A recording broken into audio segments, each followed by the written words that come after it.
देशांवरती सुद्धा जाते. पण यामध्ये जो मगाशी आपला मुद्दा होता हां. की पर्यायी व्यवस्था निर्माण करणं, सुमारे 41 पेक्षा जास्त देशांकडून आपण इंधन आणि ऊर्जेची जी आयात दुसरे करतो. मार्ग आहेत ते आयात करण्याचा आपण करतोच आहोत.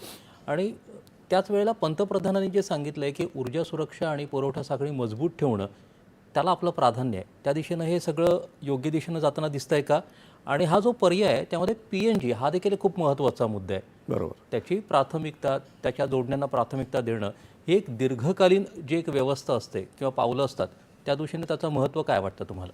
आता हे पर्यायी इंधनाच्या बाबतीमध्ये गेल्या 10-15 वर्षांमध्ये जे प्रयत्न झाले, म्हणजे भारतातली जी मोठी शहरं आहेत त्यांच्यामध्ये पाईप गॅसचा पुरवठा होतो आणि पाईप गॅसचा जो गॅस आहे त्या बाबतीत आपण थोडेसे अधिक स्वयंपूर्ण आहोत आणि तो पुरवठा जर अजून थोडासा वेगाने आपल्याकडे ती साखळी निर्माण झाली असती तर आत्ता आपण एवढी अडचण निर्माण झाली नसती. पण आत्ता केंद्र सरकारने जे म्हटलं आहे की पाईप गॅसच्या बाबतीमध्ये राज्यांनी आणि शहरांनी पुढाकार घ्यायला पाहिजे, ते अतिशय योग्य आहे. मला वाटतं तो दूरदृष्टीने आपण जर आत्तासुद्धा पावलं टाकली तर जितका जास्त शहरांमध्ये आणि छोट्या शहरांमध्ये आणि मोठ्या शहरांमध्ये हा पाईप गॅसचा पुरवठा व्हायला लागेल, तो अनेक प्रकारे महत्त्वाचा असतो. वाहतुकीच्या दृष्टीने, किंमत कमी होण्याच्या दृष्टीने, सुरक्षेच्या दृष्टीने, अशा अनेक अर्थाने तो महत्त्वाचा असतो.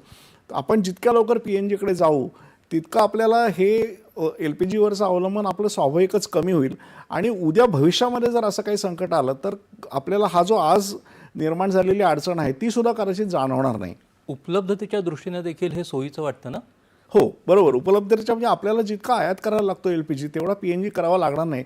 याचं मुख्य कारण PNGचं उत्पादन हे भारतातच मोठ्या प्रमाणामध्ये होतं आणि LPG मात्र आयात करावा लागतो पूर्णपणे. तुम्ही वारंवार आजूबाजूच्या देशांमध्ये